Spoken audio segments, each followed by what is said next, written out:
Profe, hola, buenas tardes. Recién escucho lo que dijo. Ah, no, que estamos llegando a la última unidad. Profe, disculpe, antes de Mm, eso, sí, yo le había mandado un mail. sí. Con respecto al trabajo, nosotros con el problema del campus Ah, no pudimos tener clases con el otro profe. con Esteban. Sí, por problemas del campus no teníamos link para comunicarnos con él ni nada. Ah, Yo tenía una consulta con respecto al trabajo práctico. sí. Yo sé que Ah, venimos hablando del tema y todo. respondí que... ¿Te respondí o no? ¿Te Sí, puse? sí, sí, me respondió. Pero yo Y... tengo una pregunta concreta. El profe ya nos explicó la modalidad del trabajo y es como que metió un poco de miedo. ¿Por el trabajo Entonces, práctico? sí. No, no, relajen ahí, eh. Relajen. Lo importante el, eh, es el examen. El trabajo práctico, incluso grupal, les habrá comentado que pueden estar varios.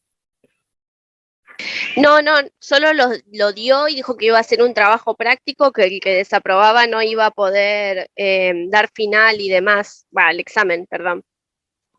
Bueno, eh, bueno, en principio, bueno, no sé, se puso, de pronto el señor Esteban se puso duro, pero no, no, en principio es un trabajo para controlar la asistencia, no, no, no, no era, eh, no tenía tanta, bueno, no sé, hablen con él ahí en ese caso, que fue lo que acordó.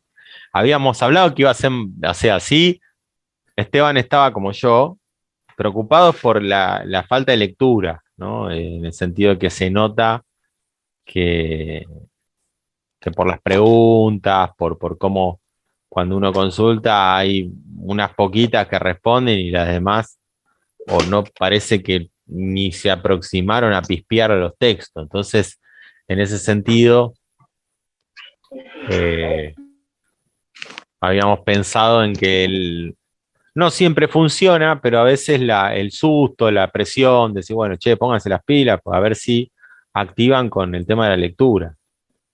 Pero no, no pensé Bueno, que se había con puesto respecto a tan eso drástica es la cosa. mi duda. Sí, eso dijo en la clase presencial. Mi duda era sobre el colonialismo, como ya le decía. Yo sé Ah, los me objetivos acuerdo, y el Oriana, me preguntaban concepto, sobre el, sí. sí, pero me doy cuenta al momento de responderlo que me encuentro con la respuesta junta de la A. El concepto de colonialismo lo junto con los objetivos, digamos. No sé si eso será válido Yo o lo si que, tengo que lo, separarlo.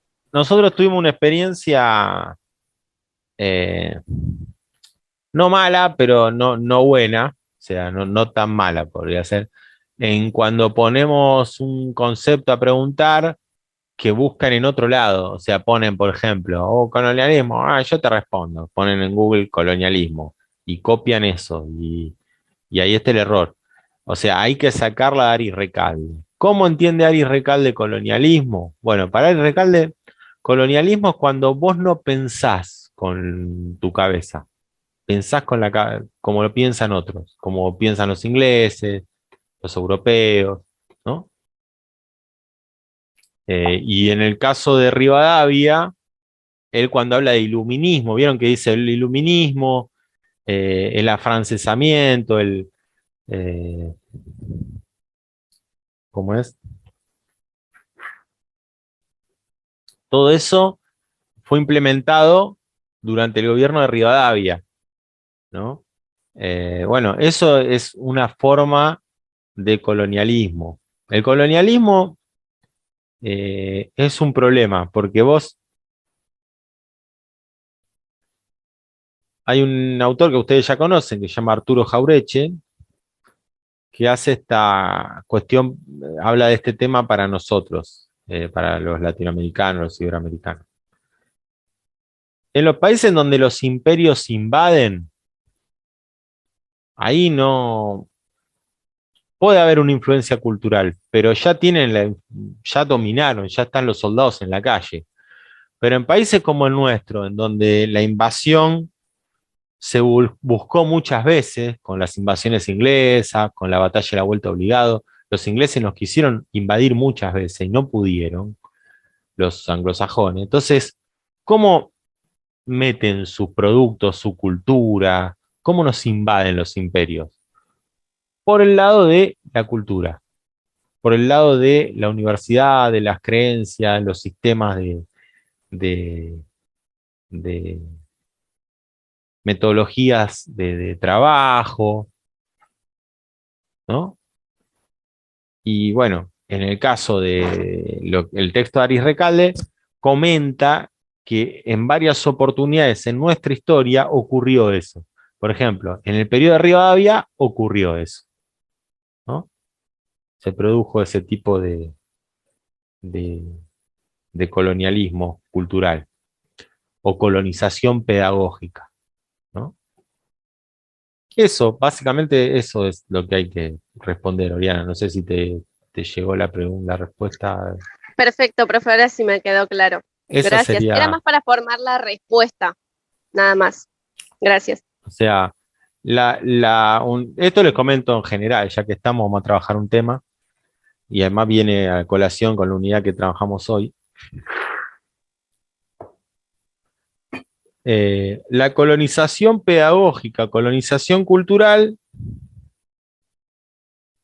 es de lo que tanto hablamos en la unidad uno, pero también en toda la materia, que es un problema que atañe al pensamiento nacional, ¿no? O sea, cuando uno dice, le voy a dar un ejemplo, vamos a ir a un ejemplo claro, así, pum. Yo un diciembre, en un día en secundario, una vuelta,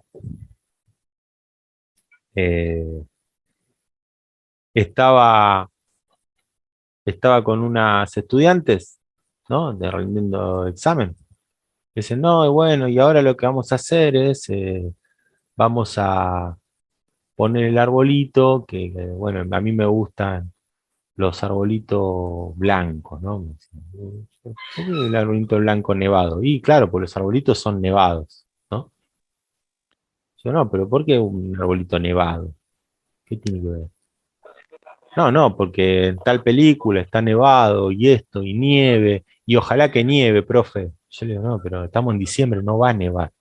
Es algo, tiene que ser, si nieva, te diría, bueno, empezá a juntar comida en la alacena porque es el fin del mundo, o sea, no puede nevar. ¿Qué pasa? ¿Por qué piensan que nieva? ¿Por qué piensan en un arbolito nevado? ¿Qué les parece que está Por- pasando? Porque en Estados Unidos, como quien dice, o del otro lado, el continente, los otros continentes, mejor dicho, muchos cae nieve. Mi nene, cuando tenía 3 años, me preguntó si en Navidad iba a nevar, porque en una película, El Expreso Polar creo que era, nevaba. Claro. ¿Cuál Entonces es el...? tenemos tan implantadas esas cosas Bueno, que creemos que va a nevar. y sí. O sea, eso que vos decís es lo que pasa, yo digo, y yo, no sé si soy un anticolonialista total, pero veo todo eso y sufro con mi hija que me dice, voy a festejar Halloween. Me dice, ¿qué es Halloween? ¿Qué festejar? Y ella no sabe qué es, yo no sé un cuerno qué es, nadie sabe qué es, pero festejan. Bueno, todas esas cosas de no saber qué es, de hacer pero no sabes qué va a ser, de hacer que va a nevar pero no va a nevar, todo eso tiene repercusiones en nuestra cabeza. Hacemos como si va a ocurrir algo que no va a ocurrir nunca, o hacemos cosas que no entendemos. Bueno, todo eso se llama colonización cultural. Estamos pensando en otra realidad que no es la nuestra. No es la nuestra, no tiene nada que ver con nosotros. Pero nos metieron, nos bombardearon tanto, la tele, que terminamos pensando cosas que son irrealizables o que no tienen sentido. Nuestros niños Como se el visten de Mickey Mouse. monstruo, de todo, y no tienen sentido de ¿por qué te vestís de monstruo? ¿Qué tiene que ver? No tiene, no tiene ninguna. Cuando uno dice el carnaval, estamos la semana que viene hay carnaval. Bueno, en el carnaval es algo que sí es latinoamericano. El carnaval era el festejo que le daban a los sectores populares después de que terminaban sus trabajos de cultivo, ¿no? Perdón, de levantar la cosecha. A fines de febrero, en toda América Latina, por el lugar en donde estamos, se levantaba la cosecha, ¿no? Cuando se levantaba la cosecha, el trabajador tenía unos días, no mucho, un par de días donde no laburaba. En esos momentos se realizaba el carnaval, ¿no? Y en el carnaval se podían vestir de cualquier cosa. ¿Y qué utilizaban para vestirse? Y se vestían con algunos elementos que muy por abajo ironizaban a los que le tenían bronca. Por ejemplo, si le decían el cerdo al comisario, se hacían una careta de cerdo.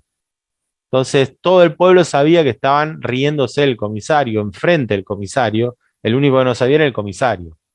O había un tipo que era el poderoso local, que no sé, le decían el burro, bueno, le ponían, se vestía uno de burro y todos se reían, porque era el momento en donde se podía practicar eso, que es denunciar a los poderosos, denunciar, enojarse con reírse de los poderosos. En carnavales, como por ejemplo el uruguayo, yo tengo mi mamá, mi abuelo, mi tío, tengo más de la mitad de mi familia es uruguaya. En el carnaval uruguayo es un carnaval en donde se baila y todo, pero principalmente se canta. ¿Qué es cantos de protesta? Porque utilizan la broma para pegarle a los que no les podés pegar en todo el año, porque si le pegás, sonaste, son los poderosos. Pero en el carnaval era el momento, bueno, esas festividades tienen mucho más lógica que lo otro que no sabemos qué es. Ahí no hay colonización cultural, ahí hay cultura. Hay algo que hacía tu papá, tu abuelo, tu bisabuelo, los ancestros. Hay toda una historia que tiene que ver con la tierra. En lo otro no sabemos. ¿No? Bueno, eso se llama, por ejemplo, son elementos de colonización cultural, ¿no? ¿Por qué le vas a dar un francés? Rivadavia aprendían francés. ¿Por qué le vas a dar francés a alguien que no va a viajar nunca a Francia? Nunca va a estar en Francia. Pero había que estudiar francés. Vos no tenés, nunca vas a viajar, pero vos tenés que estudiar francés, ¿no? Bueno, ese tipo de cosas hablan de colonización cultural, pedagógica, ¿no? Que aparece en Recalde. Bueno, ahora para volver, ¿alguna pregunta sobre... Ah, les comento algo importante. La semana que viene no tenemos clases, porque, esta clase, porque hay feriado de carnaval, justamente. Entonces yo lo que les quería proponer, si no me equivoco, es así el cronograma que tenemos. La semana que viene tenemos una clase. La otra semana ustedes la tienen libre para estudiar, si no me equivoco. En esa semana que tienen libre, si les parece, el martes 8 nos juntamos a las 16 horas. Así recuperamos esta clase y no nos queda colgada. Esa clase va a ser de repaso. Espero que se pongan las pilas con esa clase. Porque ahí les voy a preguntar y ustedes me van a tener que responder. A ver cómo vienen. Sí, van a tener que responder, pues si no, miren, voy a llamar a mi amigo acá. Me voy a transformar en este monstruo. Miren cómo lo miro. Yo no hablo más, no me dejan hablar más, ¿eh? Miren, así. Aparece el monstruo, da la clase el monstruo, si no, ¿eh? O sea, ustedes tienen que portarse bien y repasar y no, tienen que hacer, porque si no, nunca vamos a ver la práctica de lo que estamos viendo. ¿Les parece bien? ¿Quedamos así? ¿Ya me lo anoto? Sí. Profe, Sí, profe. Sí, es una pregunta como Es una pregunta, ¿cómo se dice? Cuando, bueno, en fin, que me confundí mucho con el tema del colonialismo, con lo que acaba de decir usted y con el concepto que yo tenía. ¿Qué Porque, concepto tenías? por ejemplo, no, viste que el colonialismo en sí tiene como dos conceptos. A ver. ¿Para qué busco? Que yo lo había anotado. Porque, por ejemplo, yo me junto con mis compañeras y ellas me dicen que el colonialismo en Argentina, o sea, yo había contestado la pregunta de colonialismo en Argentina, ¿no? Que, o sea, que era el tema del oro y la plata y toda la cosa. Y después también, o sea, hice mal en ir a buscar en internet. Porque acá dice que es, porque, por ejemplo, yo me confundí porque yo tenía un concepto del que colonialismo es político y económico, que establece dominios extranjeros y se explota en la colonia. Y después mis compañeras, no sé cómo, o capaz que yo estoy confundida y mis compañeras me querían guiar y me empezaron a decir que el colonialismo, nada, que era el tema de, ¿cómo se dice? De lo que pasó en España, que usurparon, no me acuerdo qué país era, que, ¿cómo te puedo decir? O sea, me confundieron con todo el tema de Córdoba y las universidades y todas esas cosas. ¿Por qué te confundieron? Sí, porque, ¿cómo se dice? Sí, está bien que acá dice que, bueno, mi concepto es ese, que, a ver, para. Yo sé que todas las que están alrededor acá son todas malas, te pueden confundir, están para eso. Pero ¿por sí, qué no, yo también soy malísima, ellas me ayudan un montón a mí, pero como no, que también con... O sea, lo que te pudieron haber dicho, que puede estar bien, es que nosotros fuimos colonia de España. Los españoles llegaron, eso entre muchas comillas, pues éramos colonia de España, pero los que eran los colonos, muchos eran indígenas, pero muchos eran hijos de españoles. O sea, vos eras criollo, San Martín. San Martín nació en Corrientes, en Yapeyú. El padre era español. Pero San Martín decía, pero yo me quiero liberar. ¿Qué? Pará, vas a matar a tus viejos, que eran españoles. Claro, eran los que nacían acá, no eran considerados como españoles, ¿me entendés? Entonces, te sentías que estabas colonizado. Te sentías que al no nacer en España eras menos cosa, aunque tus viejos eran españoles. Belgrano, todos eran revolucionarios, pero todos tenían hijos españoles. Pero ¿qué pasaba? Si no eras español, no podías entrar al cabildo. Ahí había ahí era un tipo de colonia. ¿Está bien? Hasta ahí vamos bien. Pero después nos independizamos. Y la colonización sigue. ¿Entendés? De eso te decía cuando hablamos recién de lo de Navidad y todo. La colonización sigue. Hay algo de colonialismo. Hay un montón de colonialismo. En cantar una letra que no conoces, que no entendés qué dice, y decís, ¿qué dice? No sé, yo la canto. Bueno, todo eso es colonización. Cuando no sabemos lo que estamos haciendo y lo hacemos, lo repetimos, bueno, todo eso estás colonizado, alguien te está metiendo su influencia cultural. Eso hablo de, ahí está el colonialismo. Cuando es algo extranjero, algo que no... ¿Saben de dónde viene la palabra extranjero? Algo extraño a mí. Es algo extraño a mí que está ocurriendo. Y yo lo hago. ¿Por qué? Porque lo hacen todo. Porque, bueno, pero no tiene sentido. La cabeza empieza a jugar de otra manera. ¿Se entiende? O sea, son dos tipos de... Por ejemplo, te pregunto a vos, Ingrid.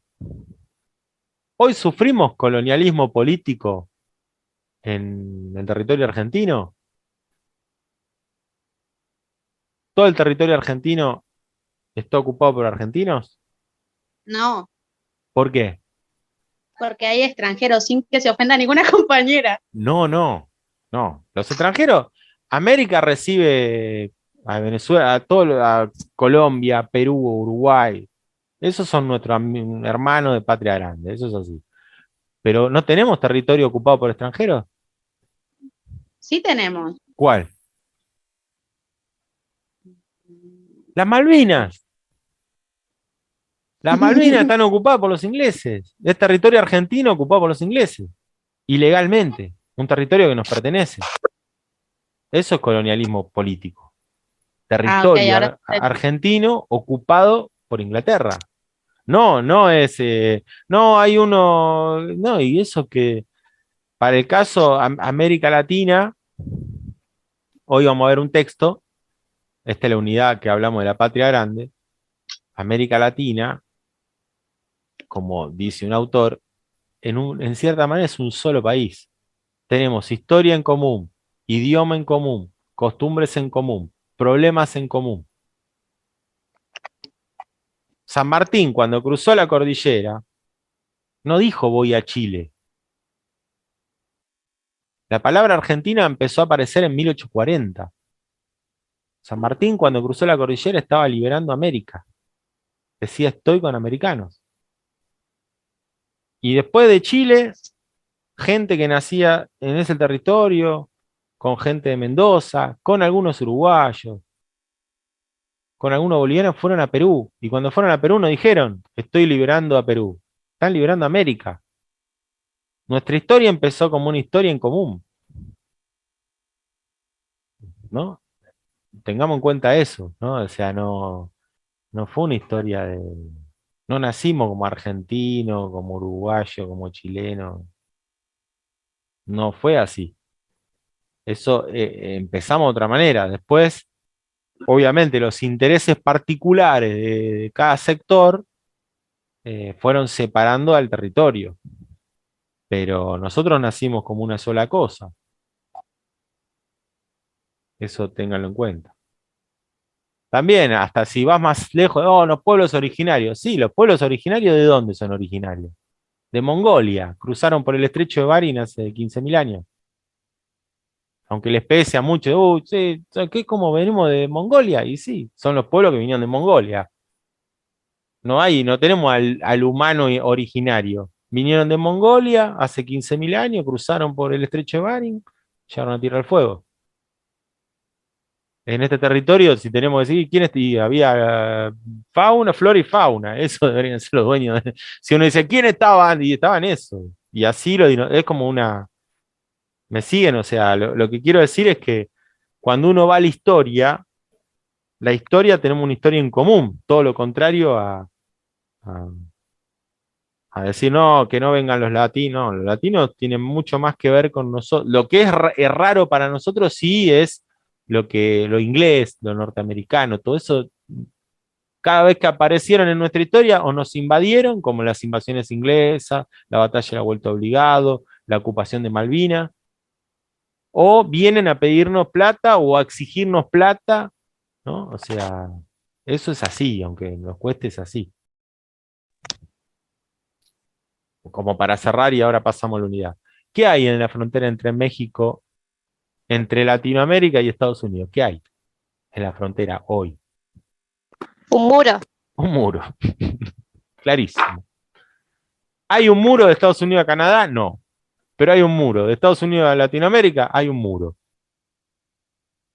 Para que se den una idea, qué onda, ¿no? Qué buena onda. Bueno, vamos a ahora sí a pasar, si les parece. Vamos a ver las preguntas, así nos ponemos con... ahí estamos. Con estas preguntitas. Bueno, tenemos la unidad 4, que justamente es la unidad que habla de la universidad pública en la actualidad. ¿No? Bueno, la universidad pública en la actualidad, y habla especialmente, dice, soporte en la construcción de la patria grande, que es de lo que estuvimos hablando recién, de una idea de patria que trasciende las fronteras, ¿no? Que llega a más allá de nuestras fronteras, ¿no? Y que une al territorio, se me fue para cualquier lado. Ahí está. No, ahí está, que une al territorio argentino con el territorio latinoamericano. Bueno, en este caso, lo que vamos a ver es 3 documentos que tenemos para leer. No sé si ya lo leyeron. Uno es el documento del Bicentenario, les comento por si no se olvidaron. Yo sé que hay algunas de acá que aborrecen la historia y le hacen bullying a los docentes de historia. Yo les comento que en el 2010 se cumplieron 200 años de la independencia, de la Revolución de Mayo, en realidad, ¿no? Entonces, todos, cuando pasa una época histórica, ahí nos empiezan a dar bola a los historiadores, y dijeron, che, 200 años, hagamos algo. Bueno, todos hicieron algo. ¿Y qué hicieron? Dijeron, bueno, vamos a ver cómo está la universidad. ¿Qué hizo la universidad hace 200 años? ¿Qué mejoramos en estos 200 años? ¿Y qué cosas vamos a hacer para el futuro? Entonces redactaron un documento. Dijeron, bueno, vamos a hacer un documento. Vieron que son esas fechas, cómo somos los humanos, ¿no? Que vieron que tenemos eso. Es la tía que te llama en el cumpleaños, que si esta no me dio bola en todo el año y me llama para el cumpleaños, ¿no? Cuando hay una fecha, te aparecen todos los fantasmas, ¿no? Dice, hola, acá está Félix, y se acuerdan. Es como que los humanos necesitamos una fecha para ponerlo a las pilas o para hacer algo, ¿no? Si no tenés la fecha, no es que. Es como el famoso caso del vitel toné. Solo comemos en Navidad. Qué rico el vitel toné, después no lo comes más en todo el año. Bueno, no se entienden esas cosas. Bueno, pero en el caso de este documento dice, ¿cuáles han sido las principales acciones desarrolladas a nivel estatal con el fin de recuperar el sistema universitario? Bueno, ¿cuáles fueron esas acciones? ¿Leyeron el texto? ¿No? ¿Se acuerdan? ¿No se acuerdan? Dicen, no, no lo leí. ¿Qué les parece? ¿Lo leyeron? Sean sinceras. Digan, no, no leí nada. Y no leo más nada. Y me voy de Zoom. Chao, se va. ¿Qué les parece? ¿Cuáles pueden ser?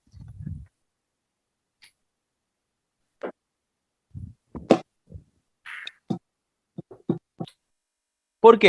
Le hago otra pregunta, más fácil. Vamos a solamente esta parte. ¿Por qué habla de recuperar el sistema universitario? ¿Por qué recuperar? ¿Quién lo tenía ocupado? Se dice recuperar es porque está ocupado por alguien, ¿o no? ¿Quién lo tendría ocupado?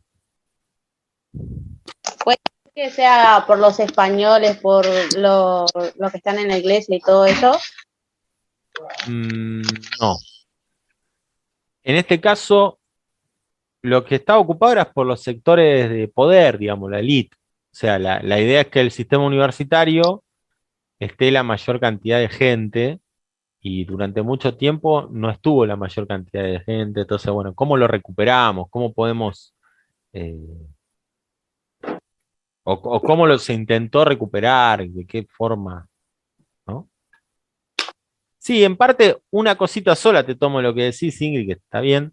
En parte por ahí estaba manejado por el Poder Ejecutivo o el gobierno, si se acuerdan de algo de eso. Estaba cooptado por ese sector, ¿no?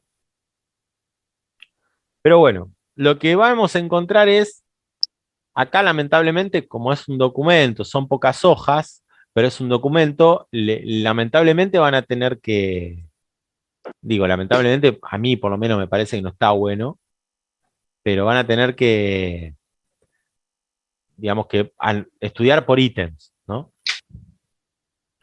¿Qué pasó? Bueno, por ejemplo, dicen, ¿qué logramos? La autonomía. O sea, en estos 200 años, te dicen qué logró, no lo que se va a lograr, ¿eh? ¿Qué se logró? La autonomía. Después de hinchar la reforma del 18, de 1918, logramos que la universidad sea autónoma. ¿Qué quiere decir que sea autónoma? Y que nadie nos puede decir a qué docente elegir. No puede venir, hoy Alberto Fernández es el presidente argentino, y no puede venir a la UNLE y decir, che, este Di Vincenzo no me gusta, sácalo de ahí. No, le dicen, no, el tipo está por concurso, no lo puedo sacar. Pero es el presidente, sí, sí, pero no puede tener injerencia en la universidad. No sé si sabían, pero la policía, la gendarmería y el ejército no pueden entrar en la universidad sin permiso de la rectora. ¿Sabían eso? La policía solo puede entrar en la universidad si le da permiso a la rectora. Profe, Por ahí no lo sabía. perdón que lo Qué dato le di, interrumpa. Esto no quiere decir, no estoy incentivando el chorreo adentro de la universidad. Lo único que digo es que no puede entrar la policía dentro de la universidad. Sí, le escucho, Oriana. Y eso depende desde... Buenas tardes. Voy a Buenas hablar tardes. porque no me dejan hablar. Está muy bien. Me dijeron... Rosa, ¿no era que no ibas a hablar? Mirá, Oriana, qué policía, ¿eh? ¿Viste? Perdón, profe. Yo tengo una consulta con respecto a la pregunta que hizo. Sí. ¿Usted estaba hablando de las funciones que tiene el SIN? No, fíjate, acá vuelvo a compartir. Estoy yendo directamente, Oriana, a las preguntas. Y acá te dicen, ¿cuáles han sido las principales acciones a nivel estatal con el fin de recuperar el sistema universitario? O sea... perfecto. Sí, yo lo hice, pero estoy buscando el apunte de donde lo puse. O sea, se dicen que hubo acciones que apuntaron a tener el control del sistema universitario, a recuperarlo. Una acción es la autonomía, según el documento. Logramos la autonomía. Dice, acá no puede venir un presidente a decirnos como en otro momento a quién designar, no puede entrar las fuerzas y nosotros no. O sea, tienen esa autonomía. Ibas a decir algo, Rosa, antes. No me dejan. No, sí, tenía que ver el tema de la policía y gendarmería con esto que pasó con la noche de los lápices, ¿no? Muy bien, Rosa, muy bien. Un poco ¿Vieron que tengo que hablar? Muy bien. Dale, yo no vivía en esa época. ¡Qué mala! Escuchen, lo que dice Rosa es que en un momento determinado, durante un periodo de nuestra historia que estaban gobernando los militares entraron a las universidades públicas, esto fue en los años 60, 66, si no me equivoco, y se llevaron estudiantes, porque pensaban, después a la mayoría la liberaron, ¿no? Pero entraron, entonces a raíz de eso, cuando volvió la democracia, en el 73, ¿no? El tercer gobierno de Perón, se puso por decreto que la fuerza pública no podía entrar en las universidades. Lamentablemente, Perón muere en el 74 y en el 76 hay otro golpe de Estado y la universidad vuelve a estar, o sea, los militares vuelven a entrar a las universidades, bueno. Pero cuando volvió la democracia en el 83, se volvió sobre ese decreto, ¿no? Por eso la UNLA están... ¿Cómo, Oriana? En mi resumen dice eso, porque yo hice un resumen de lo que es con exactitud para mí el SIN. Bueno. Yo puse que es el Consejo Interuniversitario Nacional, que fue creado por decreto de Alfonsín el 20 de diciembre de 1985. Nucleó a las universidades nacionales que voluntariamente y en uso de su autonomía se adhirieron a él como organismo coordinador de políticas universitarias. A partir de la sanción de la Ley de Educación Superior en 1995, se han incorporado los institutos universitarios a las universidades provinciales reconocidas por la Nación. El SIN nuclea a través de las máximas autoridades a las instituciones públicas de educación superior universitaria. Está bien, perfecto. O sea, básicamente eso puse. Ahí estás comentando qué es el SIN, ¿no? O sea, el SIN es el Congreso, o sea, está perfecto. Ahora vamos a, eso es, ¿qué es el SIN? En las preguntas que tenemos que ver qué objetivos dicen ese Consejo Interuniversitario.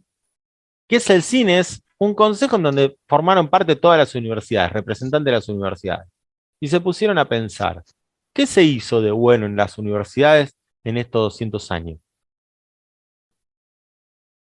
En la primera pregunta que tenemos acá tenemos que contar qué dicen sobre eso. ¿Qué se hizo de bueno? ¿Me seguís? O sea, lo que hiciste está bien, pero no nos sirve para responder esta pregunta. Nos sirve para leer, buenísimo, pero acá la pregunta nos pregunta nos está diciendo qué se hizo. ¿Qué se hizo? Una de las cosas buenas que se hizo es la autonomía. Otra cosa buena que se hizo, la gratuidad. Las universidades en Argentina, después del segundo gobierno de Perón, son gratuitas. No todo Latinoamérica ocurre eso. No todo el mundo ocurre eso. ¿No? Fíjense los yanquis. Otra vez la colonización cultural. Fíjense los yanquis. Que habrán visto más de una película que es, ¿qué están juntando? ¿Podés comprar un ponche? Y le dicen, no, no puedo comprar un ponche porque estoy juntando para la universidad. ¿Qué hacen? Los juntan. ¿Por qué tienen que juntar plata para la universidad? ¿Por qué se imaginan? Y las becas también, profe. Y buscan becas. O sea, no, vos sos campeón de béisbol. Bueno, por ahí te ganas una beca. ¿Por qué tienen que buscar una beca? Juntar para la universidad. ¿Por qué? ¿Qué se imaginan? Porque es muy caro. Está muy caro, no se puede estudiar allá. Es muy caro. ¿No? Si te cortás un dedo tenés que pagar para que te curen, no te atiendan. O sea, eso en salud. Y en universidad son privadas. Y las universidades públicas son universidades que son muy desconsideradas. O sea, dicen, no, vas a una pública, moriste. Como son universidades que no están bien financiadas. Bueno, parece que nadie quiere caer en la universidad pública. Como no tenés futuro. ¿No? En cambio, por suerte en Argentina o en otros países, en Brasil también, por ejemplo, o en Uruguay, las universidades públicas son mejores que las privadas. Esto no lo tengo que... De la UCA nos pueden sorprender, las instalaciones en Puerto Madero. Sí, ahora en el rating de cantidad de intelectuales, pensadores, premios Nobel que tuvimos, todos vinieron de la universidad pública. Todos. O sea, la universidad pública en Argentina tiene muy buen nivel, mejor que la privada. La privada, vamos a decirlo así rápido y pronto, tiene la fama de ser estar más ordenada y le hace más fácil el estudio al estudiante para lograr el título más rápido, digamos. A diferencia del estatal, que por ahí tiene menos horario, o lo que dicen es eso, ¿no? O sea, digamos que es más sencillo estudiar en una privada que en una estatal, básicamente. Esa es la... Lo que eso pagás también. Es lo que me dijeron el otro día a mí, me dijeron, bueno, ¿por qué no te vas a una privada en vez de ir a la UNLA? Y dice, pagás y elegís los horarios, elegís las materias, bla, bla, bla, bla, bla, bla, bla, bla. No. Claro, tenés tenés más digamos, accesibilidad.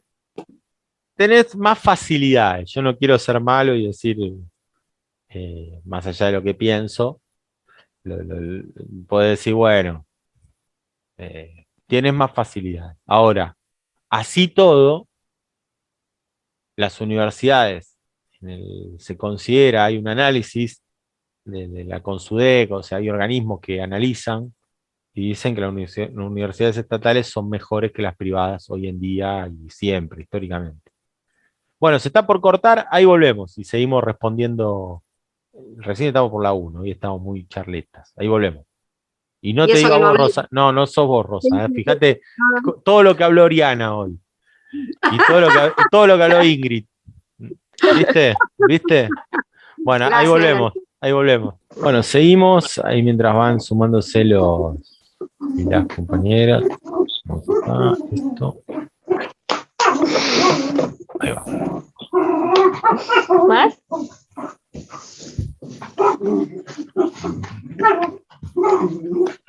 Hago el volumen, va el sonido de 898112, porque no tengo. Ahí está. Como tener de estudiante un Android, porque tiene números de. Como está numerada. Bueno, seguimos. Vamos ahora a continuar lo que estábamos hablando. Ahí si pueden ver, dice. ¿Cuáles son, dijimos, las principales acciones desarrolladas a nivel estatal con el fin de recuperar el sistema universitario? ¿No?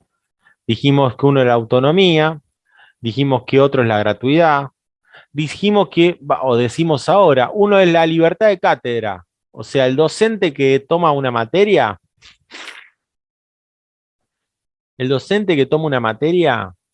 eh, puede decir decidir en el programa, obviamente no puede tomarse una materia y decir, bueno, voy a hablar de, o sea, una materia de historia, decir, voy a hablar como hago una torta, no, tenés que decir lo que es la materia tuya, pero vos elegís tus propios autores, vos elegís tus propios programas, unidades, o sea, tenés la posibilidad de elegir a lo que vos querés, ¿no? Eso es libertad de cátedra.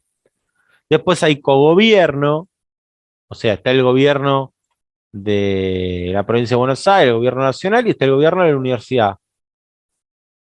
La universidad eh, se gobierna sola, digamos. La universidad tiene los estudiantes que van a la asamblea, eso ya lo habrán escuchado, ¿no? Van a asamblea, los no docentes, los docentes, los directores de carrera van ahí y realizan un gobierno. Es una ciudad, lo que decían, una república en miniatura, una democracia en miniatura. Bueno, enumeran esto y responden esa pregunta. ¿Qué es una autonomía? ¿Qué hay libertad de cátedra? ¿Qué hay cogobierno? ¿Qué hay gratuidad? ¿Está bien? Vamos a la 2. Dice, ¿cuáles son los principales desafíos para las universidades públicas argentinas en el mundo globalizado? O sea, antes dijeron, esto es lo que logramos. Ahora se ponen a pensar y dicen, bueno, a ver, ¿y qué vamos a lograr de acá para adelante? ¿Qué dicen ahí? ¿Se acuerdan? ¿Lo Esa leyeron? sí creo que A la ver, tengo, vamos, creo. Oriana, vamos. Articular un sistema universitario público argentino, solidario e inclusivo, que asuma un Bien. papel, bueno, esa es una. Espere. Garantiz. Va como loca, Oriana. Pará, ahí está. La Ok. primera está perfecta. Está muy bien. Muy bien. Eso, genial. Inclusivo. Inclusivo. ¿Qué quiere decir un sistema inclusivo? Que las universidades se dieron cuenta que no era para todos. Pero en el sentido, ¿vieron cuando esa frase que la habrán escuchado? Bueno, tenés que pensar en el otro, o el otro. Bueno, ¿qué es pensar en el otro?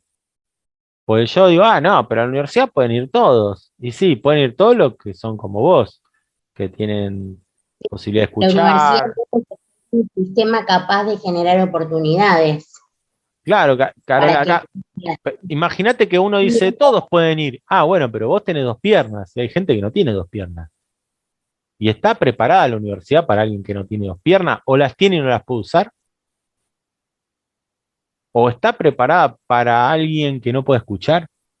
¿O para alguien que no puede ver? ¿Está preparada la universidad para eso? ¿Es realmente inclusiva? ¿Está preparada para todos? O sea, para alguien que si llueve no puede ir porque se le inunda el barrio. O sea, hay un montón de cosas que, que tienen que ver con esto. Cuando uno dice pensar en el otro, es pensar como si no fueras vos, si fuera otra persona con otros temas. ¿Está preparada para ese tipo de personas? Bueno, las universidades públicas en ese documento dicen no, hay que seguir trabajando. Plantean que a futuro deberían ser una universidad realmente inclusiva, ¿no?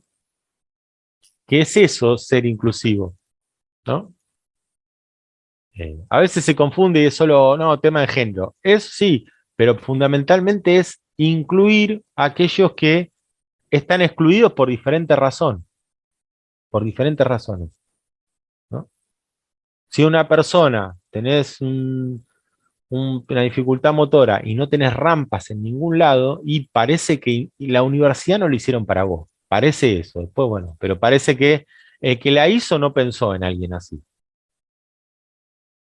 ¿No? Bueno, ese tipo de cosas, muy bien, Oriana, son las que plantean a futuro que hay que hacer. A ver si continuaste, otro punto. Venías como lo a full y Sí, te corté. es que son un montón, por Bueno, eso. acá acuérdense de 3 o de 4 para tener un resto, ¿está bien? Yo puse las más fáciles igual. Impulsar un modelo académico que se distinga por la calidad y la relevancia y pertinencia de la enseñanza. Bueno, todo eso, ¿qué quiere decir? Palabras difíciles. ¿Qué se imaginan que quiere decir? Pertinencia, ¿qué es eso?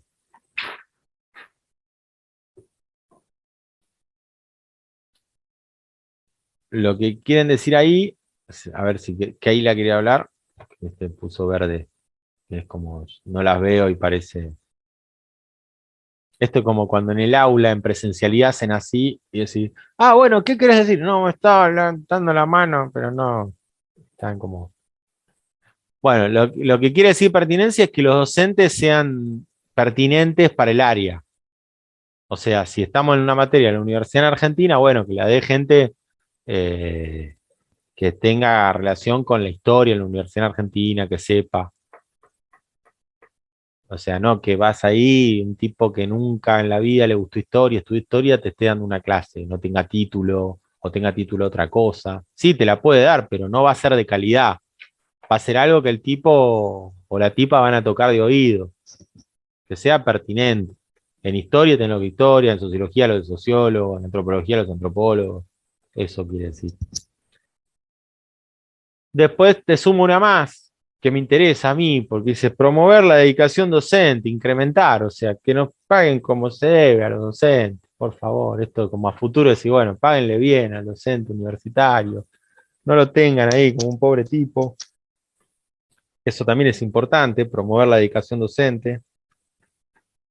¿Alguna más te acordás, Oriana? Ya ahí tenemos 3, con una más.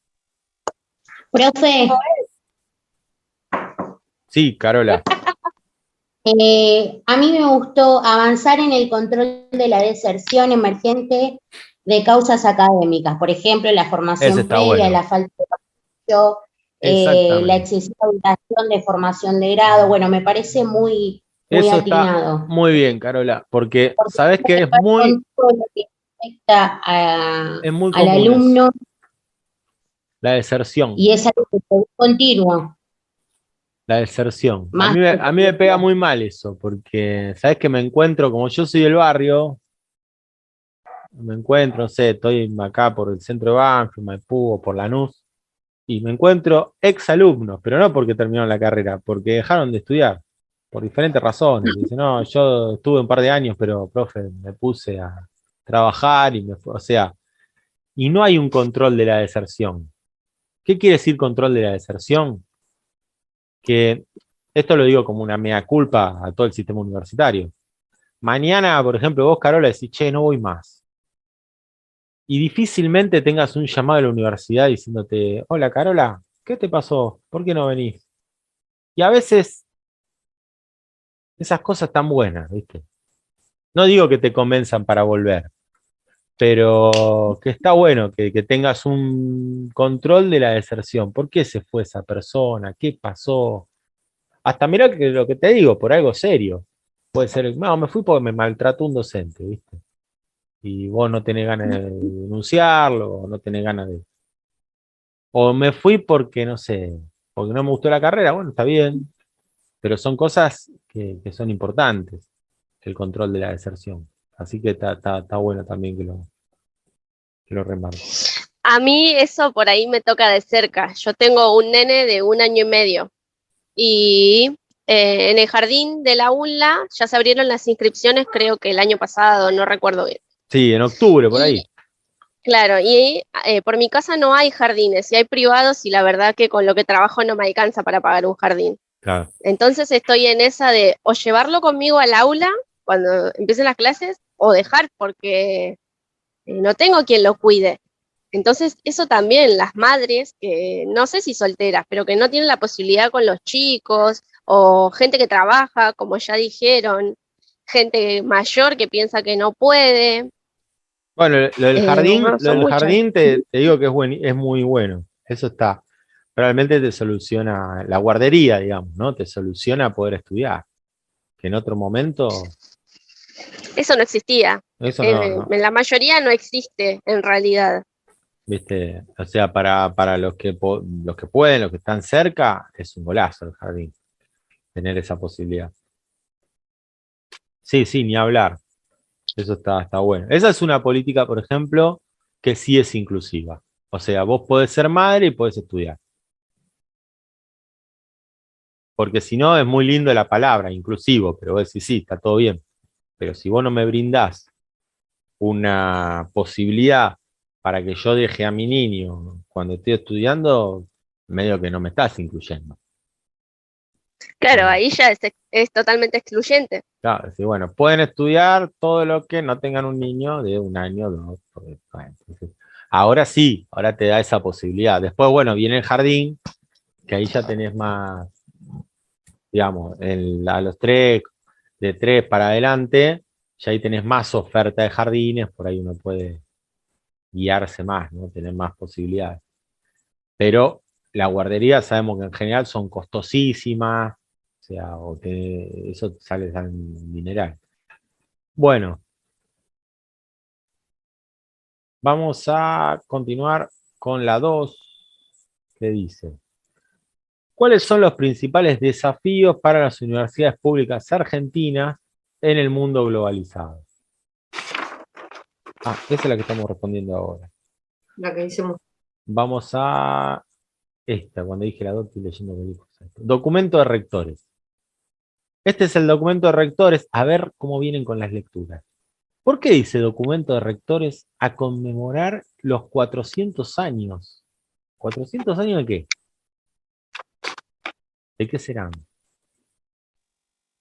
De la primera universidad nacional que fue de Córdoba. A Muy partir de bien. ahí hasta ahora Pero Carola es una historiadora en potencia. estaría en eso. 1613, exactamente. Muy bien. Entonces, bueno, también se conmemoraban 400 años, que che, vamos a juntarnos, vamos a hablar un poco. Se juntaron todos los rectores y empezaron a elaborar un documento, ¿no?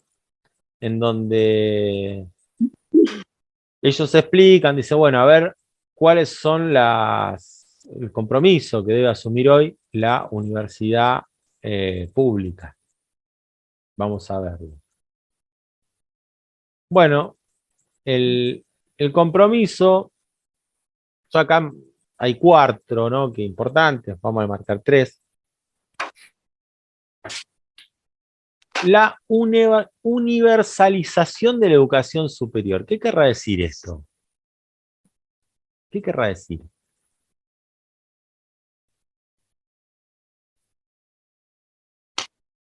Por universalización de la educación superior.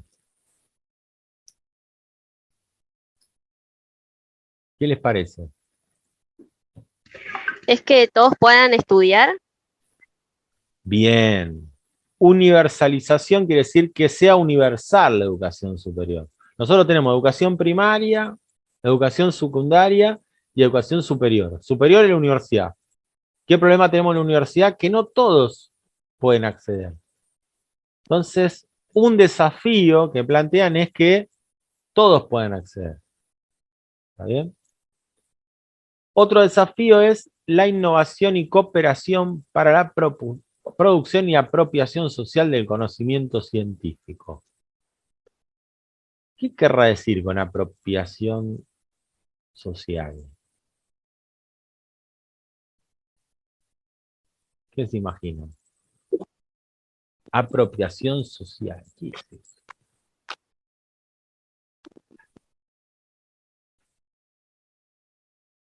No, les comento.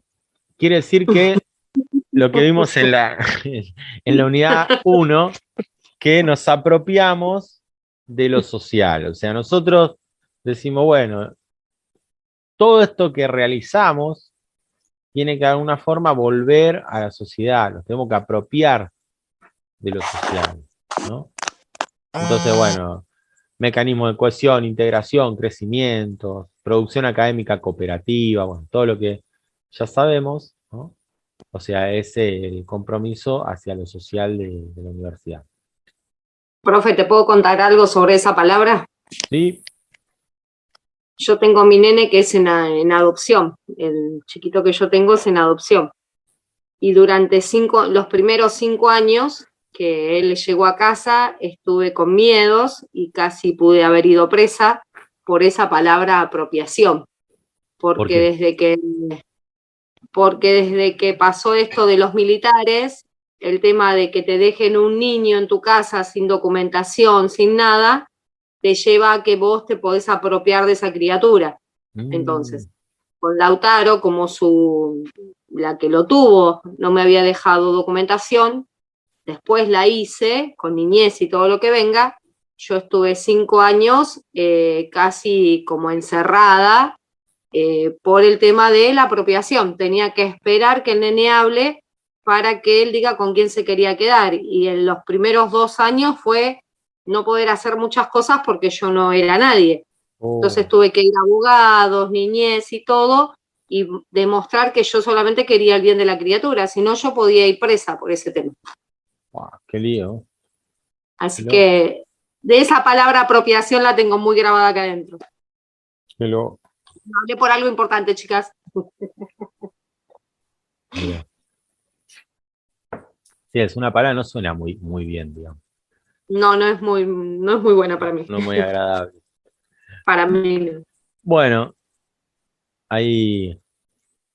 Después la última, o una más que podemos sumar para hacer 3, es el fortalecimiento de una universidad pública, abierta y democrática, ¿no? Esa sería la tercera, para recordar 3 puntos. ¿Qué quiere decir esto? Abierta y democrática es algo que tiene que ver con la vida universitaria. Las universidades deberían o deben fomentar el debate, la discusión, ¿no? No tener un pensamiento único, ¿no? Obviamente traten de no discutir con los docentes, que somos los tipos más sabios que hay, pero después, no, en joda, ¿no? Al docente lo pueden discutir, o sea, la universidad tiene que motivar eso, la discusión entre ustedes, o sea, que haya polémica, que haya debate, es la forma que sea abierta, ese es el sentido. No, que no diga, no, esto es así y no hay nada más para decir, ¿no? Esas serían las... Todo relativo, nada es absoluto. ¿Eh? ¿Cómo? Todo es relativo, nada es absoluto. Claro, sí. No sé si todo relativo, pero por lo menos, porque uno tiene una visión. O sea, por más que pensemos que no, uno tiene una perspectiva, ¿no? O sea, sobre un montón de cosas. Bueno, lo que te están diciendo ahí es que esa perspectiva se ponga en debate, que la pongas en juego, ¿no? O sea, parece que no, pero todos tenemos una posición. Si nosotros estamos todos acá, viene uno y le pega a un perro, no le pegues al perro, y va a haber uno que diga, no, yo le pego a los perros porque el perro es un perro. Y tiene su posición. No digo que esté bien esto mal, que tiene su posición. Ahora, parece que no, que nosotros, esto es lo normal, bueno, es la posición que tenemos todos nosotros, pero hay otro que por ahí piensa otra cosa, ¿no? Es como cuando vemos imágenes del Medio Oriente y vemos a la mujer toda tapada y dice, pobrecita, ¿cómo la tienen? Bueno, pero preguntale a ella, por ahí es la cultura de ellos, ¿no? O sea, a veces tenemos la tendencia a que lo diferente es malo o es algo, y lo diferente, bueno, hay que ver por qué está ahí, ¿viste?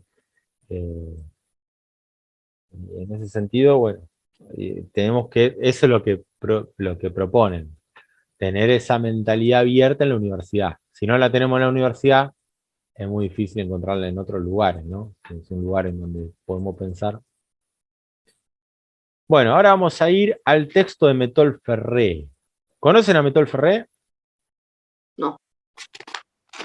Bueno, Alberto Metol Ferré es un pensador uruguayo, un pensador, filósofo, que es muy conocido por ser el que motivó o el que propició o el que más difundió el tema de la unidad por el Mercosur, por el mercado común sudamericano, ¿no? Y es un tipo que luchó toda su vida, a lo largo de su vida, por la integración sudamericana, americana, iberoamericana, ¿no? Como que alertó todo el tiempo eso. Él tenía una lógica, si leen el texto, que es muy interesante, el texto de Métol Ferré. Si no lo leyeron, vuelvo a lo que le digo siempre. Puede que esto parezca chino básico. Lean el texto y van a estar más cerca. Yo les comento algunas cositas nomás. El tipo analiza la situación del mundo a lo largo de la historia. Rápidamente, no es un choclo, son pocas páginas. Y da cuenta, dice, que los países más poderosos, hago todo este rodeo para responder la pregunta que vamos ahora, los países más poderosos son los países más grandes. ¿Lo pensaron eso alguna vez? El tipo dice, Estados Unidos, Rusia y China, ¿qué tienen en común? Potencias. Son potencias. ¿Qué otra cosa tienen en común? No. Tienen poder. Tienen poder, son potencia. ¿Qué más? Militar. ¿Y qué ¿Que otra son cosa? grandes? Bien, Janet. Que son grandes. Primero, segundo y tercer país más grande del mundo. Los tres. Después, mira Europa.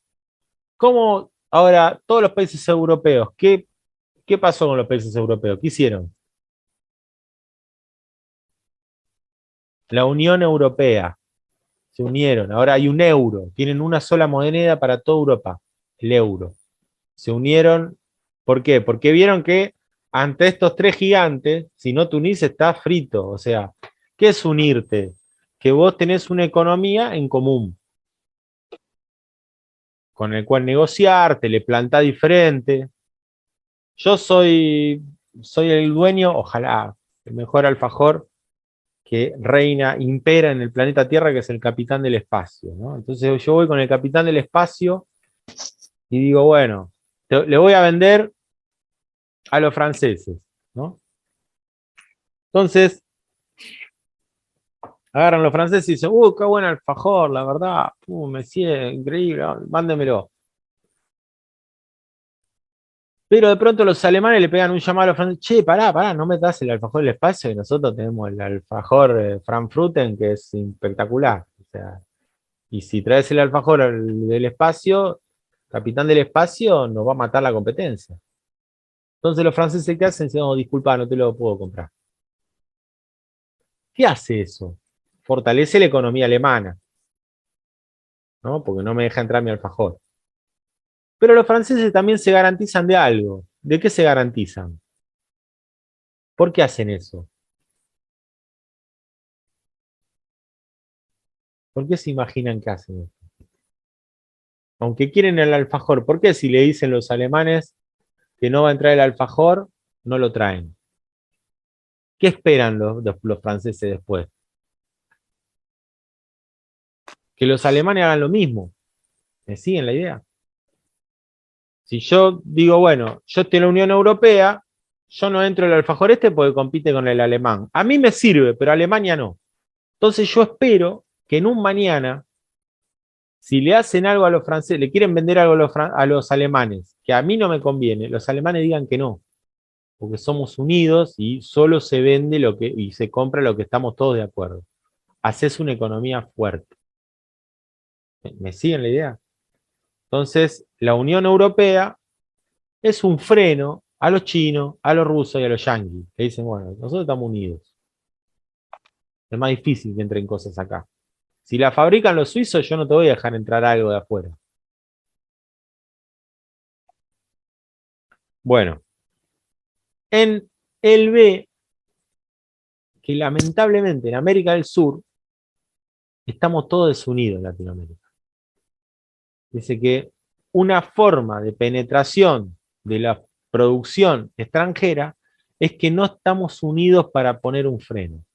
Entonces viene lo chino, entra por Brasil, de Brasil llega a Argentina, entra por Uruguay. Digamos que estamos somos como una esponja, entra cualquier cosa, plum.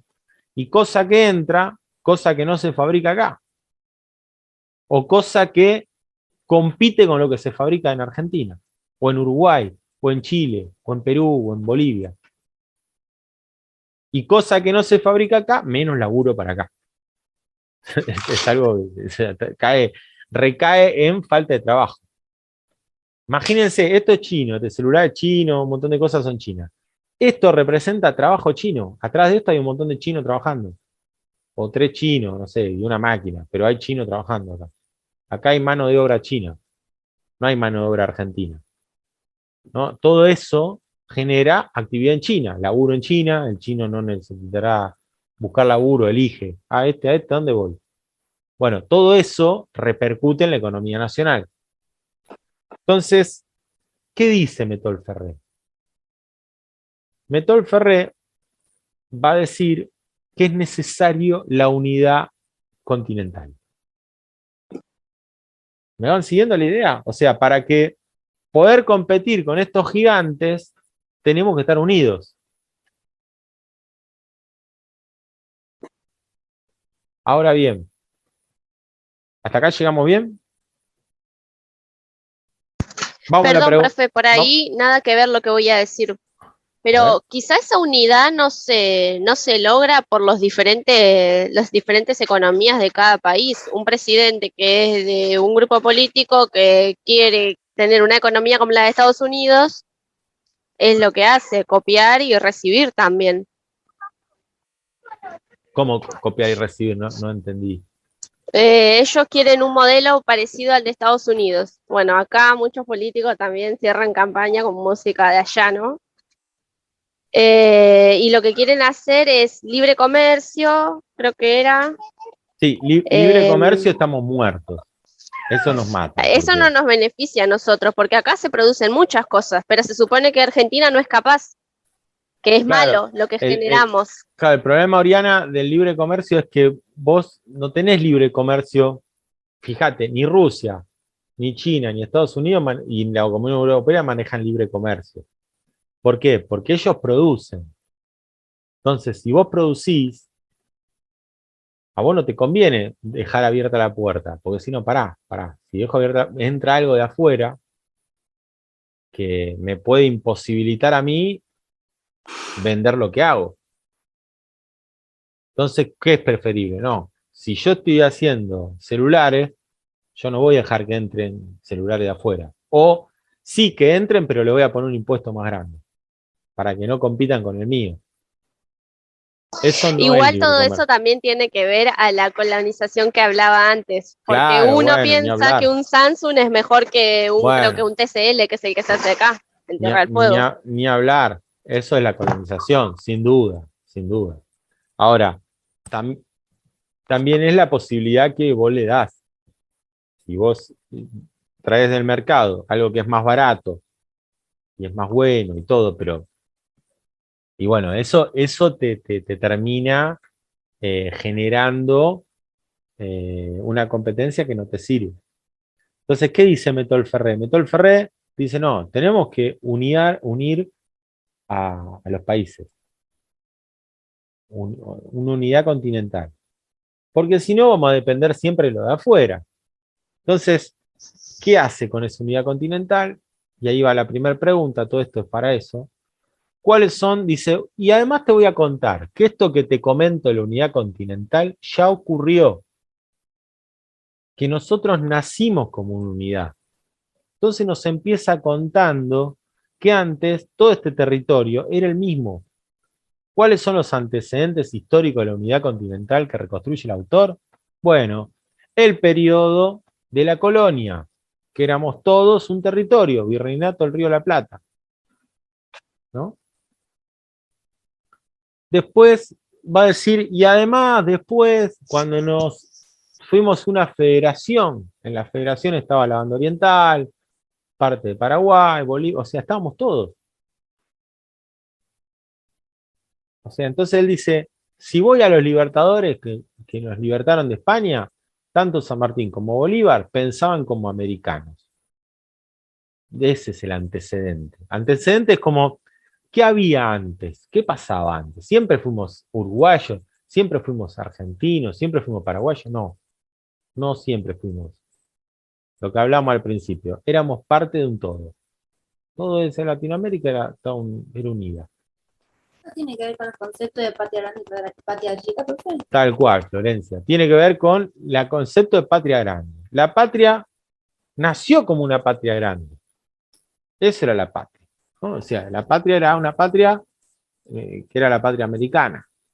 Después, bueno, con el tiempo se fue constituyendo en lo que somos, pero nació de esa manera. Entonces, ¿qué dice Metol Ferrer? Y bueno, que debemos volver a ese origen, o pensarnos como ese origen, pero no solo porque hay una historia, sino porque en este mundo actual, dice Metol Ferrer, en el mundo globalizado, si no pensamos a nivel continental, nos quedamos afuera de la torta.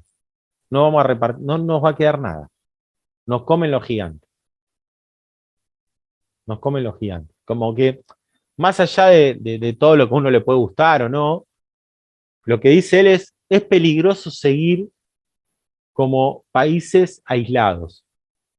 Porque afuera hay, como decir, bueno, es como salir, meterte en un mar que lleno de tiburones. Afuera hay tiburones, y vos no vas con algún tipo de, de defensa y estás listo, no te va a quedar nada. Entonces, lo plantea desde ese lugar, ¿no? Pero además dice, y además nosotros venimos de ahí, provenimos de ahí, ¿no? Digamos que hay muchos intereses en juego que nos hicieron separarnos, pero venimos de esa misma raíz, ¿no? Profe, ¿y esto del Mercosur, de que se unieron, no ayuda un poco? Claro, bueno, él fue uno de los que apoyó el Mercosur. El Mercosur es un tipo de mercado común, ¿no? Que digamos que nunca terminó de constituirse en su totalidad, pero que fue muy importante. Por ejemplo, hoy en las góndolas de Paraguay, Uruguay, Argentina, Brasil, pueden ir a las góndolas y van a ver. El problema es que solamente las críticas que se le hacen es que es solamente alimenticio, digamos, ¿no? O sea, solamente en la industria del alimento y alguna que otra automotriz, ¿no? Pero principalmente alimento. Hoy en las góndolas vas a encontrar que la producción en un 95% se produce en el Mercosur. Por ahí encontrás algo brasilero, alguna que otra cosa paraguaya que viene, pero después todo argentino, y vas a Uruguay y vas a encontrar lo mismo, y a Brasil vas a encontrar lo mismo, y en Paraguay lo mismo. O sea, el Mercosur garantizó a la industria de alimentos un mercado común. Es muy difícil que encuentres algo que sea norteamericano o europeo en una góndola de alimentos. ¿Por qué? Profe, Eso no es casualidad, eso ocurre porque no impiden el ingreso europeo. Cuando vos compras algo europeo, fíjense, por ejemplo, en los supermercados carísimos, en Disco, en Jumbo, van a encontrar productos europeos, carísimos. ¿Por qué? Porque se le ocurrió a Jumbo, no, porque tienen una tasa superior. O sea, cuando entra, por ejemplo, algo que es de afuera del Mercosur, tiene un sobreprecio que es el impuesto que le pone el Mercosur, para que no compita con la producción del mercado común sudamericano. Bueno, pero en Estados Unidos también hay productos argentinos. Yo tuve la posibilidad de viajar y hay productos argentinos, hay yerba, hay dulce de leche, hay productos argentinos. No, llegan afuera, no es que, o sea, no te impide la exportación. La importación vos podés exportar a donde quieras. Lo que sí te pone condiciones es al producto que venga de afuera en ese mar. Lo que te digo es que Estados Unidos dejó entrar nuestros productos, que serían de Latinoamérica. Sí, claro, sí. Una yerba en Estados Unidos está a $40 igual. Sí, no, para los argentinos que viven allá, Estados Unidos te pone impuestos. Pero hay productos argentinos que está bueno. Estados Unidos te pone impuestos a cualquier producto extranjero, ¿no? Siempre fue así desde que se creó en 1776. el producto que entra de afuera tiene un impuesto superior. Los yanquis son así. O sea, ellos hablan de liberalismo, pero no son nada liberales. Con el producto de ellos, el No, producto es por porque arriba. protegen la industria. Protegen lo de ellos. O sea, Son proteccionistas. son proteccionistas. La industria automotriz, miren en las películas, van a encontrar automóviles Ford, automóviles Chevrolet, automóviles Dodge. Todo lo que es la industria automotriz europea, Renault, Ford, Renault, Peugeot, todo lo que es europeo, en Estados Unidos tiene un sobreprecio. O sea, vos querés comprar un auto Peugeot, bueno, tenés que pagar un montón de guita más. ¿Por qué? Porque los yanquis protegen la producción automotriz nacional. Lo que quedó del Mercosur, que le digo como crítica aparte, es que nos quedamos solo en la parte de gastronomía, o sea, de alimenticia. Cuando hubiera estado bueno que se pongan tasas sobre otro tipo de producción. Por ejemplo, si Brasil construye una marca de autos, bueno, que solo esa marca de autos sea la que se vende en el Mercosur, no cualquier auto, digamos. Esas son algunas cosas que también el Mercosur, bueno, hay que ver si resistió las presiones, ¿no? Depende de muchas cosas, pero hay puntos en donde todavía hay cosas para revisar. Pero sin duda, lo que dice Neto Ferrer es que es por ese camino, o sea, por la unidad para poder zafar de lo que son estas veces. O sea, si vos le tolerás todo, sos totalmente librecambista y te va a entrar toda la producción posible de donde sea. Porque ellos quieren vender, es lógico. Son vendedores, quieren vender.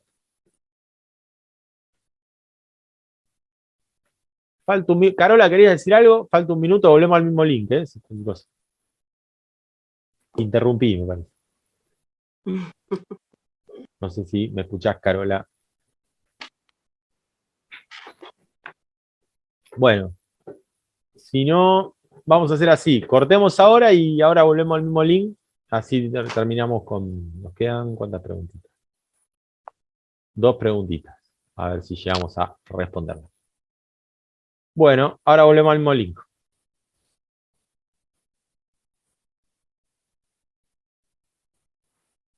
Bueno, a ver, compartimos la pregunta. ¿Dónde estaba?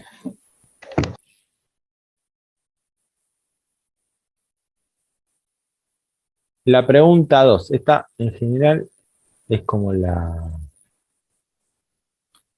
no difícil, pero que necesita una explicación mayor.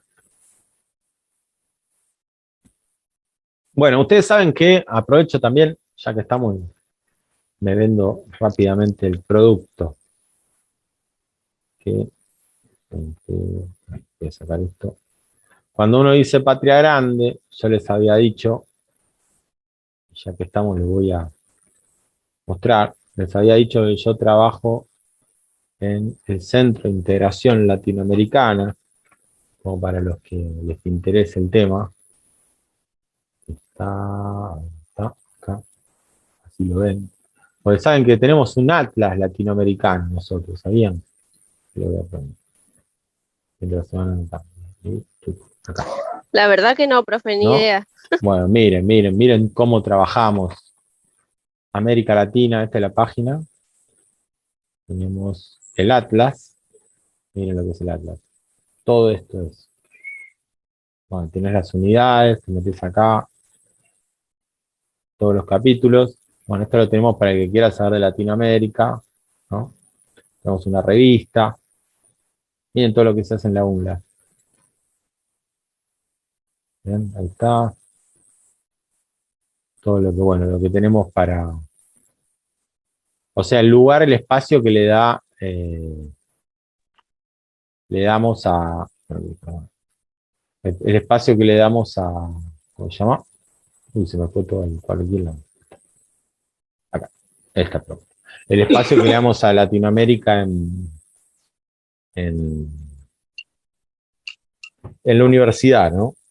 Digamos que tenemos la plaza de la Patria Grande también.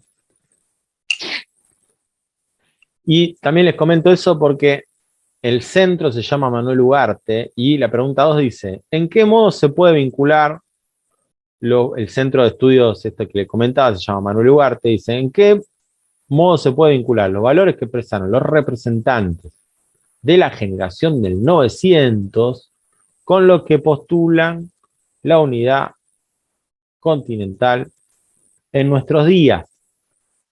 ¿Qué quiere decir con generación del 900? La generación del 900 es la generación del 1900, o sea, los que escribieron hacia el 1900. ¿Está bien? Para no hacerse un quilombetti en la cabeza. Hacia el 1900 aparecen una serie de autores, escritores, pensadores, que ven que América Latina de pronto tiene problemas. Dice, che, un problema tiene nombre y apellido y todo. Se llama Estados Unidos. Estados Unidos invade México. No sé si sabían, pero Estados Unidos le saca 1/3 del territorio a México. Los territorios donde filman el zorro, todo eso era español. San Diego, California, Oklahoma, Texas, Colorado, todo eso, Ohio. Ya le mencioné 6 estados que eran parte de México. Bueno, toma Puerto Rico, ataca Cuba, Panamá es sacada a los colombianos. Bueno, Estados Unidos está como loco, ¿no? Entonces se empieza a pensar, estos pensadores empiezan a pensar lo que decía hace poco Metol Ferré, pero esto lo pensaban en el 1900. Un pensador como Manuel Ugarte, como el tipo de la foto que les mostraba recién, Manuel Ugarte, agarra y dice, che, si no nos unimos, estamos listos. Entonces empieza a pensar, ¿no? Empieza a pensar en la posibilidad. Acá los tengo, en que les voy a mostrar, ya que estamos. Lo hicimos. Cuando hablamos de pensadores de 1900, fíjense, esto lo estuvimos armando. Este es Manuel Ugarte, este señor de bigotín, muy simpático, ¿no? Tiene varios pensamientos. Si uno entra, ahí están los libros que tiene, ¿no? Tiene una frase muy linda, a mí me gusta mucho, una frase de Manuel Ugarte, de estos pensadores de 1900, que dice, somos indios, somos negros, somos blancos, somos criollos, pero somos lo que somos y no queremos ser otra cosa. ¿No? Frente a un momento de racismo en donde se decía, oh, los latinos no pueden crecer porque son indios, son negros, son blancos, son criollos, ¿qué son? Manuel Ugarte dice, sí, somos todos eso. Y no queremos ser otra cosa, no queremos ser más blanco, más rubio, de ojos celestes, somos lo que somos. ¿No? Bueno, escribió muchísimo Manuel Ugarte sobre eso. Otro es el que está acá al lado, el peruano Víctor Raúl Ayala-Torre, que habla de la emancipación de América Latina, ¿no? De la liberación, de que nosotros o sea, que nos autoabastezcamos nosotros solos, o sea, nosotros no necesitamos nada afuera, cerremos la importación, ¿no? Otro pensador, bueno, acá está el señor Metol Ferré, que lo tienen por acá. A ver si tenemos alguno más. Bueno, acá tenemos... Bueno, este Manuel Bonfim, el brasileño. Manuel Bonfim también tiene la idea de la unidad de Brasil con todo el resto de América, ¿no? En el sentido que Brasil a veces, por el habla en portugués, ¿no? Que dicen, nosotros nos comprendemos perfectamente. Bueno, en síntesis, la generación del 1900, o sea, estos señores, empiezan a pensar en la unidad continental como una salida frente a los gigantes, ¿no? Hay unidad de habla, unidad de costumbre. ¿Es la lucha por la construcción del Mercosur Sur? No, ellos todavía, Carola, no tienen el Mercosur, se funda en la década del 90, 1990. Esto es 1900, 90 años para atrás. 90 años para atrás. Ellos son los primeros pensadores que en realidad no son los primeros. Dicen, che, pensemos cómo empezó esto, como pensaba San Martín y Bolívar, dicen ellos. Que pensaban en la unidad continental.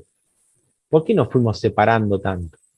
Hay una frase también de Manuel Ugarte que dice, no puede ser que en las noticias sepamos más de un incendio en California de quién es el que es presidente en Bolivia. No puede ser que sepamos lo que está pasando en Francia y no sabemos que en Brasil, no sé, mataron a 2 chicas. Dice, es ridículo, está acá nomás.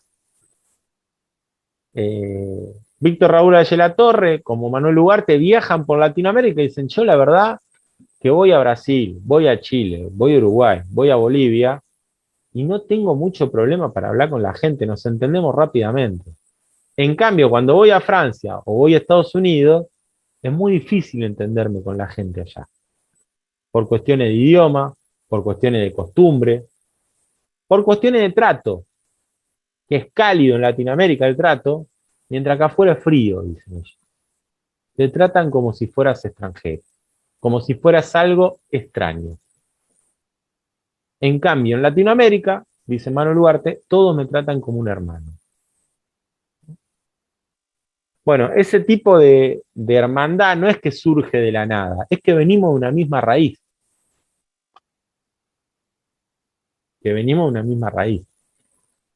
Nosotros tenemos, bueno, yo tengo la suerte de dar hace años clases en la Universidad de Buenos Aires, en la Universidad de Lanús, y tengo la suerte de cruzarme con un montón de estudiantes latinoamericanos. Y no es que veo, digo, mirá, ese, y no es que entras al aula y es fluorescente, ¿no? Es nomás, viene, se me acerca y me dice, bueno, yo soy chileno, profesor. Ah, bueno, mirá, y no es que, y lo ves andando, no es que se lo margina o le pegan latigazos, o sea, no somos, obviamente que el racismo está presente en la gente y demás, pero justamente el latinoamericano es muy diferente a como pasa en Europa, en ese sentido, o en otros lugares del planeta, ¿no? Digamos que nosotros, ¿qué tenemos en común? El mestizaje. Eso, bueno, siempre le reprochamos a los españoles, todo el quilombo que hicieron con los indios, sí, eso está bien. Ahora, los españoles, la conquista española, la colonización española trajo algo que no tuvieron otros lugares del mundo, que es el mestizaje. El español se mezcló con el indígena. Y nació el criollo, el gaucho. ¿Qué es el gaucho? Mezcla de español y indio. Y nosotros algo de eso tenemos arraigado, ¿no? En cambio, ¿cómo fue la colonización en Estados Unidos o en otros lugares? El indio no se mezcló con el colono inglés. Lo pusieron en una reducción, o sea, lo pusieron lejos, pero no se mezcló. El español se mezcló, ¿no? O sea, y nosotros tenemos ese mestizaje, y esto no lo digo yo, lo dicen todos los sociólogos, no tenemos el problema de racismo que impera por ahí en Europa o en Estados Unidos, ¿no? Es otro tipo de cultura, que esa se la debemos a los españoles, ¿no? Con su lógica. Y esto obviamente, ¿no? Nadie está diciendo que no, vinieron a los indios y los trataron re bien. No, hubo españoles y los trataron muy mal a los indios. Pero trajeron otro tipo fue una cultura diferente a la anglosajona, ¿no? Entonces dice, bueno, todas estas características hicieron más común el desarrollo de una idiosincrasia latinoamericana. Hasta hay un autor que señala esto que es interesante, ¿no? Que dice, el racismo en América Latina también es una colonización cultural, es algo que trajeron de afuera. El latino no es racista, el latino le inculcaron un racismo que es de afuera, como diciendo, es parte como esperamos nieve en diciembre, de pronto somos racistas. Algo que no éramos racistas, somos racistas. ¿No? Entonces dice, eso también es parte de la colonización cultural. ¿No se llama cultura enajenada eso, profe, o me equivoco? Claro, es como muy bien, muy buen término. Cultura enajenada, como dicen los sociólogos, algo que no es surge de afuera, o sea, no soy yo, ¿no? O algo que pasa, que es ridículo, pero que pasa, que decís... De adultos y no, lo que decía... pero eso, Rosa, lo de la cultura enajenada es tremendo, por ahí vos sos, o yo, no sé, que vine así como me mejoró a mi mujer y mi hija, que yo vine tostado, y ellas son así re blanquitas, ¿viste? Dice, es como eso, decir, vos es como que yo soy medio tostado y digo, mirá ese negro, y dice, ¿vos qué sos? ¿De qué sos? Claro, ¿De Alemania? ¿De Finlandia? ¿No? La cultura enajenada es cuando vos no ves en el otro lo que sos vos. O sea, es como que vos mirás al otro, mirá ese negro, y vos sos todo negro, ¿viste? Y vos decís, ¿viste? ¿Qué? ¿Vos no sos negro? No, yo no. Dice, no, vos sos, ¿por qué? No, digo, es como te enajenás tanto que te crees algo que no sos. Tal cual. ¿No? Que eso lamentablemente sabemos que ocurre bastante, en el conurbano sur ocurre mucho. ¿No? Nos creemos algo que decís, pero mirá que vos, mirá que estás en Lanús, no estás en Palermo, Hollywood, ¿eh? No, pero eso ocurre mucho. El otro día les compartí a las chicas el video de la UNLA, que son los reportajes que les hacen los chicos de la universidad a los chicos que van a estudiar. Y justamente fueron los chicos del 2019 que decían todo esto de Jaureche, de todo lo que teníamos que hacer de trabajo práctico. Y a mí me gusta ver abajo los comentarios, y había un comentario de alguien que decía, son todos unos negros villeros. Entonces yo, como la edad que tengo, le contesté. Le dije, quiero saber si vos sabés tanto como estos negros villeros. Punto, me callé porque si no sigo. Pero esa cosa de... Sí, pero es blanco y soy negra, ponele. No, bueno, en un momento, no quiero andar en el tema, pero en un momento tuvimos una gobernadora que decía, pero ahí no estudian, ¿quién va a estudiar? Ahí la gente no va a estudiar. ¿No? Nosotros los negros no podemos estudiar, no podemos ir a la universidad. Entonces, en ese momento había presencialidad, me acuerdo, bueno, ustedes vieron la cantidad que son, o sea, ahora son poquitas, pero en un aula el grupo, yo creo que bajó un montón en el sentido de lo que era antes, pero les puedo asegurar que el curso de ingreso eran aulas de 80, 70 personas. Yo me acuerdo que justo ese día venía de dar clase de 70 personas. Y digo, no, pero a la universidad no van a ir, respeta que pase un rato por las universidades la cantidad de gente que hay, el movimiento que hay, ¿no? Pero sí. Bueno, es así. Pero en el caso de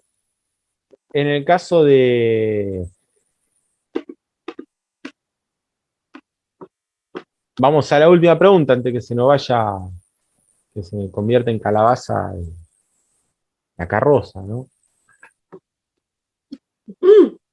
Dice, ¿cuál es el rol de los estudiantes universitarios en la construcción de la unidad continental? Y acá, ¿lo leyeron esto? ¿Cuál es el rol que tienen ustedes, por ejemplo?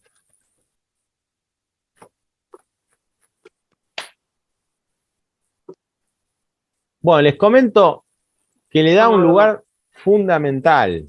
Dice que los estudiantes universitarios tienen un lugar, pero fundamental. ¿Por qué tienen un lugar fundamental? Él dice que tienen un lugar fundamental porque son los estudiantes universitarios que tienen no solo que tienen la rebeldía incorporada, que tienen así como Rosa, que se lleva puesto todo, bla, bla, bueno, así, sino que además tienen que ir de universidad a universidad. Dice, son los que tienen que recorrer las universidades, los que tienen que viajar, los que tienen que ir a congresos afuera del país, digamos que son el germen de la unidad continental. O sea, hay un congreso en Brasil, hay que ir, hay una materia que puede venir un brasilero a hacerla acá, que venga el brasilero, o sea, eso va a generar la unidad de los pueblos, que las juventudes comprendan a esta región como una unidad.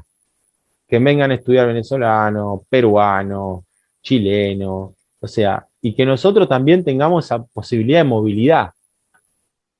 Y Metol Ferré, acuérdense que no lo dice por una cosa así, porque me gusta América Latina, dice porque si no estamos perdidos. Si el continente no se une, no hay posibilidad a futuro. Fíjense lo que nos pasa ahora, estamos rogando que nos acepten que tenemos una prórroga para pagar a un Fondo Monetario Internacional, porque si no, no podemos hacer nada. Y hay inflación porque todavía no se arregla eso. Estamos atados a una dependencia extranjera. Para que nos pongamos la estamos pasando mal por eso, por la dependencia. Por la dependencia de inflación. Nadie sabe qué va a pasar y todos van subiendo los precios. Para que se den una idea, el nivel de importancia que tiene el tema de la unidad continental. Entonces, bueno, él le da un lugar muy importante a los jóvenes, ¿no? A las juventudes, para que desarrollen ese vínculo, ¿no? Dice que son los más indicados para desarrollar ese tipo de vínculos, ¿no? Así que desde ese lugar y a partir de ese lugar es que Metol Ferré señala esto de la importancia de la unidad. Bueno, yo sé que si no lo leyeron, por ahí les complicó un poco, pero léanlo, ya tienen una guía, espero que les sirva de algo esto, como para leerlo y ir tratando de responder las preguntas, ¿no? Y cuando nos veamos el 8, ya tengamos eso un poco más afianzado. ¿Me siguieron más o menos? No hagan el trabajo solo, esto es importante. El trabajo práctico que mandó Esteban es en grupo, ¿eh? Háganlo en grupo. Pónganse las pilas con eso en grupo que les va a solucionar muchas cosas. Esto que decía recién Ingrid. Las compañeras son malas. No, es bueno igual eso. Charlen con las compañeras. Adivine quién es la mala de las compañeras. Adivine quién es. Adivine. Está bien, Ingrid. Es importante eso. Hay que tolerar al otro. Yo ya lo entregué y lo entregué sola. Claro, bueno. No sabía que era en grupo. Ingrid Pereira, no Ingrid Salas. Ingrid Pereira, ahí tratá de hacer la próxima aunque lo hayas entregado, juntate con un grupo, porque es importante para que estudies vos, para que veas qué preguntas te estás haciendo vos. Igual tengo mi grupo. Eso está bueno porque a veces, digamos que uno, cuando no se junta el grupo, piensa que hay algo importante que los otros dicen, no, mirá que esto, ¿no? Y es muy importante el trabajo en grupo en estas instancias antes de la evaluación, ¿no? Bueno. ¿Alguna pregunta? Con respecto a las preguntas de lo que estás hablando, del trabajo práctico que tenemos que entregar obligatorio, podemos, en vez de copiar y pegar, lo que nosotras hacemos en el grupo, que es lo que vamos a hacer también, es que cada uno tenga su concepto de esa pregunta. Buenísimo. Por ejemplo, buenísimo. Son típica, razón decidida. Entonces, yo lo que hago con las chicas, porque son todas chicas, todas pueden ser mis hijas, es, ¿qué pensás vos? Bueno, ahora ¿qué pensás vos? Ahora ¿qué pensás vos? Y la que no sabe va sacando deducciones y bueno, y una le enseña a la otra. Entonces, por eso la idea de lo que usted dice, profe, es el grupo, porque cada una tiene su pensamiento y sacamos una conclusión. Está buenísimo. Eso es Sí, traten de hacer esa metodología. No soy la más hincha, pero bueno. Eso está bueno. Traten de hacer eso siempre atados al texto, ¿no? Siempre sin irse a otro lado, ¿no? Decir, bueno, esto es lo que dice Jaramillo, eso es importante, pero está bueno lo que dice Rosa, que traten de, cuando uno lo dice con sus palabras, se supone que ya lo incorporó, ¿no? Que se supone que ya pasó por tu cerebro, hizo el filtro y ya lo decís con tus palabras. Eso está bueno, está muy bueno. Bueno, vamos a ver cualquier cosa, igual manden las preguntas que tengan ahí al campo, al foro, digan, che, acá tengo problema y vamos respondiendo. También yo voy a tratar de ir respondiendo las consultas que tengan sobre el trabajo. Bueno, ahora sí ya las dejo y los dejo libres y después les subo el videíto. Nos vemos el 8, así que tienen descanso de 15 días del señor Di Vincenzo. Así que Gracias, profe. cuídense y bueno, ahí por el foro manden preguntas nomás, si tienen preguntas. Bueno, Gracias, profe. cuídense. Chao, profe. Chao. Suerte. No, Gracias. trátense bien. No son todas malas, Ingrid. Nos vemos. Chao, profe. Chao. No le hagan bullying a Ingrid. Chao. Nos vemos.